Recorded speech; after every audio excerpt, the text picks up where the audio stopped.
మొదటిది, యేసయ్య ఎక్కడ పుట్టాడు? బెత్లెహేములో పుట్టాడు. యేసయ్య బెత్లెహేములో పుట్టడం ద్వారా మొదటిది బెత్లెహేము యొక్క చరిత్ర మారిపోయింది. హల్లెలూయా. మొదటిది ఏమైంది?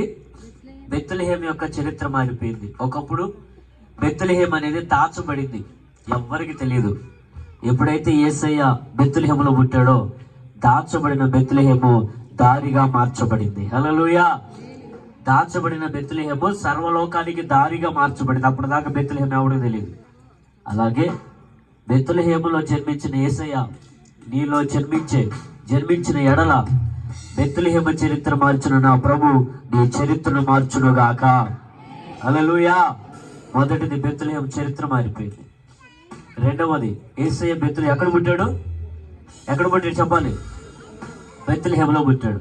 యేసయ్య బెత్లెహేములో పుట్టడం వల్ల కలిగిన రెండవ కార్యం ఏంటంటే, అప్పటి వరకు బెత్లెహేము అంటే పక్క ఊరోళ్ళకు కూడా తెలియదు. బెత్లెహేము అంటూ ఉందంటే ఎవరికి తెలియదు. యేసయ్య ఎప్పుడైతే అక్కడ పుట్టాడో బెత్లెహేము చరిత్రకి ఎక్కింది. చెప్పలు కూడా తెలియపడతాం. హల్లెలూయా. ఒకటి, దాని చరిత్ర మారిపోయింది. ఎలాగా? అసలు ఆ ఊరికి పోవటం ఎవరికి తెలియదు, కానీ ఇప్పుడు సర్వలోకానికి దారి అయిపోయింది యేసయ్య పుట్టిన తర్వాత. రెండవది, యేసయ్య ఎప్పుడైతే బెత్లెహేములో పుట్టాడో అప్పటి వరకు పక్కూరు కూడా తెలియనటువంటి ఆ బెత్లెహేము ఇప్పుడు చరిత్రకి ఎక్కేసింది. అంటే భూప్రపంచానికి ఒక సాక్షిగా.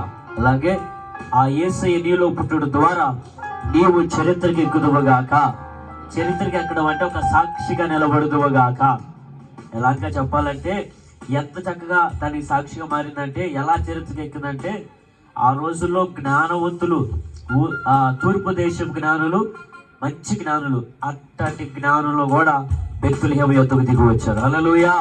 ఈ లోకంలో ఎలాంటి వారికైనా నీవు సాక్షిగా నిలబడగలగాక. ఆమేన్.